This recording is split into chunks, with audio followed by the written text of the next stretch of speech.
Ever had to make a really high-stakes decision where the wrong choice could be, well, a disaster? Today, we're going to look at the powerful systems designed to help with exactly that. This is your practical guide to decision support systems. So let's just jump right in. We all face tough choices, but what happens when that choice feels impossible? When the stakes are sky high, you're buried in data, and there is no clear right answer in sight. Think about it like this. Imagine you're in charge at the Canadian National Railway. You've got thousands upon thousands of miles of track. A single weak spot, a single defective rail could lead to a massive derailment. How in the world do you decide where to inspect first? Or put yourself in the shoes of someone at American Airlines. You're juggling thousands of flights every single day.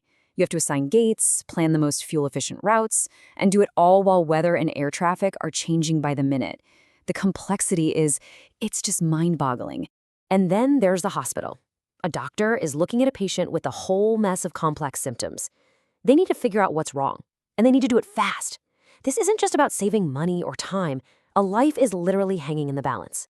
So these huge problems, from trains to planes to patients, they actually all point towards a similar kind of solution. And in this explainer, we're going to see how. Here's our roadmap. We'll talk about making smarter decisions, then define what a DSS actually is. We'll peek inside the machine, look at the different types, figure out how to build one, and finally, gaze into the future of our decisions. All right, let's kick things off with Section 1, Making Smarter Decisions. We've seen just how tough the problems can be. Now let's talk about finding a clear way through the fog.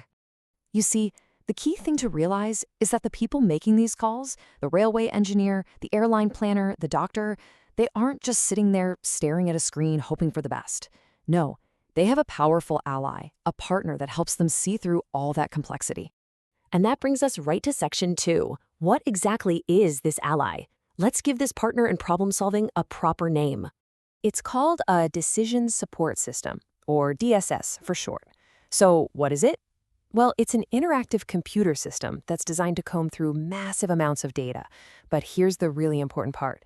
Its job is to help people, real humans, make better choices. Especially for those messy, semi-structured problems where there's no single perfect answer. It's a tool to boost human judgment, not to replace it. Okay, but how do these things actually work? To really get it, we need to pop the hood and look inside. So for Section 3, let's break down the 4 essential parts that make a DSS run. First up, you've got the database. The easiest way to think about this is like a giant, super organized kitchen pantry. This is where you gather and store all your raw ingredients, the data.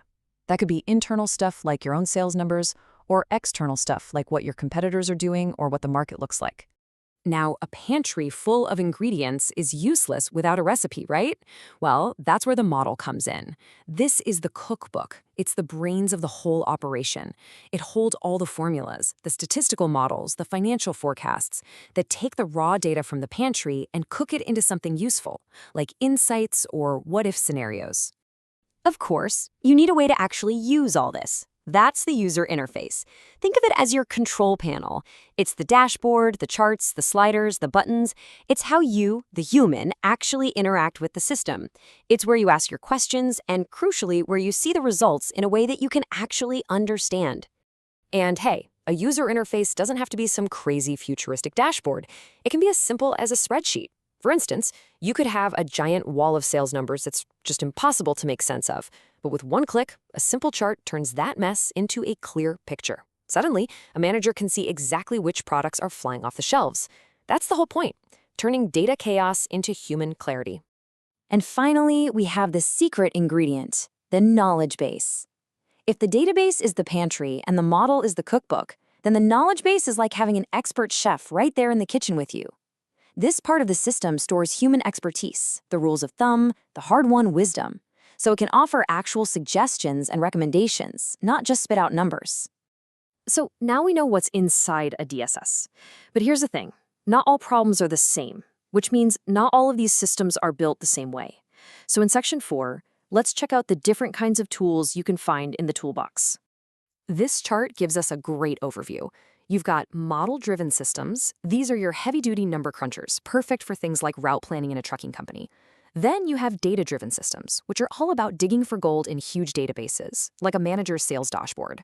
Knowledge-driven systems are your experts in a box, offering recommendations like a clinical system helps a doctor diagnose an illness.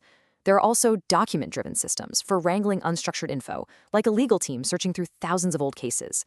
And finally, communication-driven systems, which are all about helping teams work together. Think of something like Google Docs. Okay, this is all fascinating in theory, but how in the world do you actually build one?